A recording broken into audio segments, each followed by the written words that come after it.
Siguro I feel inferior. That time kasi wala pa akong guts to say na ito yung magandang strategy. Parang I feel na hindi ako ready. So, ang ginagawa, kung ano yung sabihin nila, yun lang yung ginagawa namin. Tapos po, nung nandito na ako sa R2S, medyo mind-blowing siya. So meet Hannah. So graphic designer siya in one of the most competitive niches out there. And before, she just used to focus on execution lang. Kung ano yung papagawa ni client, execute lang. Ang challenge lang doon is with the rise of the AI revolution out there, medyo challenge yung work and business niya. So instead of just following the trends, she learned how to think for herself. And because of that, now, she runs a profitable agency na and make good money not only for herself but also for the team that she's leading right now. And growing pa rin yung business and ang daming demand na minsan nabibisi pa siya lalo ngayon kasi ang dami naming finifix at inaayos sa business, pero exciting yung mga opportunity, not because finolo lang niya yung mga ibang tao blindly but because she learned how to think for herself. So, tingnan natin kung meron tayong matutunan kay Hannah for today's video, and I hope you enjoy this video. Nandito ba si Hannah? Yan. Hello po. Yan. Good afternoon. Good afternoon. So, curious lang ako kay Hannah kasi si Hannah, basically, nag-work kami together. Ano ba yung reason bakit ka sumali ng R2S before? Naalala mo?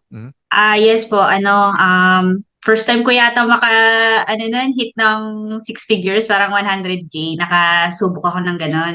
Tapos, sumakto yung hook ni coach sa Facebook post niya. Yun yata yung first post niya for R2S. Tapos, parang yung topic sa umpisa is, na-hit mo na ba yung six figures, tapos gusto mong mag-level up? Parang gano'n. Okay. So, na-hook ako doon kaya sabi ko, gusto ko mag-level up, gusto kong maging consistent sa pag-hit ng six figures. Kaya, yun yung umpisa ng pagsali Okay. sa Nice. Yun yung umpisa. And ngayon, na-curious ako, pakwento nga ng onte. Ano yung napansin mong changes nga na nangyari sa industry mo? So first, ano yung offer mo? And then, kasi usual na ginagawa yan ng karamihan di ba? And then, ano yung naging shift na nangyari? And ano yung nagawa natin together? Bakit ka napunta dun sa shift na yan? Ayan. So, yung offer ko po kasi sa Amazon Creatives. So, graphic designing ito. So, tama yung kwento ni Coach kanina. More on execution kasi si client, meron na siyang vision tapos tutulungan lang namin siyang i-create yung mga images niya. Kami nagka-graphic design. Although, sinusubukan ko rin naman na gumawa ng strategy kasi may experience ako with other clients na Amazon owners, Amazon sellers.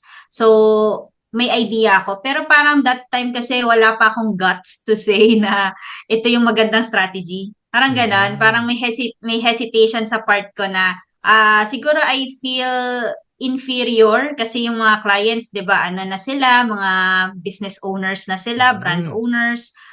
They're earning seven figures ganyan. Parang I feel na hindi ako ready na mag-advise kung ano yung best strategy. So, ang ginagawa, kung ano yung sabihin nila, yun lang yung ginagawa namin. Basta ang mindset ko noon, i-ensure na quality yung design, na maganda yung design, yung pagka-execute, ganon. So, yun po yung start nung 2023 ako nag-start. So, nung pumasok ako kay Coach Mark, kakaumpisa ko lang, parang 3 months lang yata ako nun, nag-freelance. Ayun, Oh. so ganun siya. Tapos po, nung nandito na ako sa R2S, medyo mind-blowing siya. Hindi ko alam kung ma-explain ko ng maayos at kung magigets din kaagad ng mga nandito. Kasi pagpasok ko sa R2S, sobrang na mind-blown ako. Hindi ko naiintindihan nung una yung mga tinuturo. Pero parang ano siya, more on understanding the self, na kung saan ka talaga magaling at makilala mo yung sarili mo kasi hindi kailangan na maging katulad ka ng iba. Kung ano yung best practices ng iba, hindi yun necessarily, yun din ang magiging best practice mo. So, yun, parang I took a lot of time, months, para makilala yung sarili ko. May mga test din kami dito na tinitake para makilala kung ano ba yung best path for us as business owners. Depende sa kung saan ka magaling, at saan ka masaya.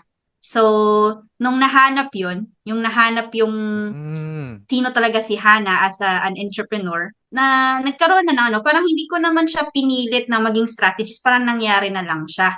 Kasi yan. ano na nagiging natural na yung yung day-to-day activity, basta inintend mo sa utak mo na ito yung gusto ko, dito ako masaya, magfa-follow yung mga maliliit na actions hanggang sa yun yung ginagawa ko, strategy na yung ginagawa ko, parang Mm. ano na lang siya.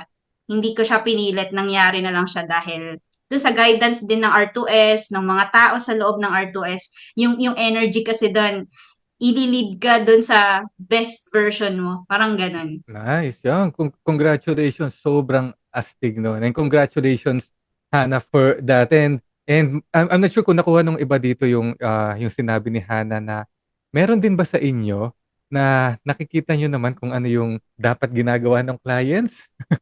Pero hindi lang natin ma-share pa specifically kung ano yung gusto nating masabi with conviction. It's one thing kasi nasabihin siya, it's another nasabihin siya with conviction na ito yung nagwo-work, ito yung gumagana for my other clients and ito yung gawin natin, 'di ba? Kasi baka meron sa inyo na gano'n eh. Meron na kayong strategy in mind. Pero yung pagiging strategist, ibang usapan 'yon. 'Di ba? Isang usapan 'yan. Later, meron pa ako mga i-share about 'yon. Pero thank you for that, Hannah. And because of that, ano ngayon yung current situation mo sa business? If you don't mind lang naman kung ano yung kaya mong i-share. Mm. Okay po. So, Mm. ngayon po, I have a small team. We are 6 or 7 people in the team, all Filipinos. Tapos, we serve ano pa din, mga Amazon sellers and Amazon agencies. And then, we are helping them create strategies for their clients and yun, fulfill din yung Amazon graphic designs. So, yung po, ang current situation ko now, yan, big dahil po nabanggit ni Coach Mark yung tungkol sa next required action. Ang next required action ko ngayon is ayusin yung operations para ma-ensure na quality yung service kahit padami ng padami yung mga request. Mm. So, inaayos namin yung system, Kasi nag-aayos ng QA checking, ganyan.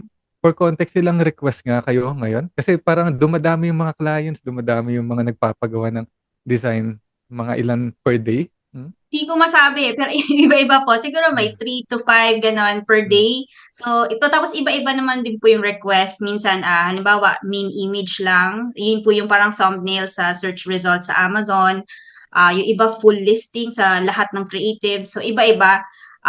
Minsan naman, ano lang, they need help lang sa strategy kasi they have graphic designers sa team nila. So, ang need lang nila is, ano yung plan kung paano Yan. i-execute. Mm. Ayun. Nice. Oh, tapos dahil doon, nag-ilang X yung business ni ni Hannah, 'di ba? Uh, Oo, sobrang astig, 'di ba? So, sobrang yes astig po.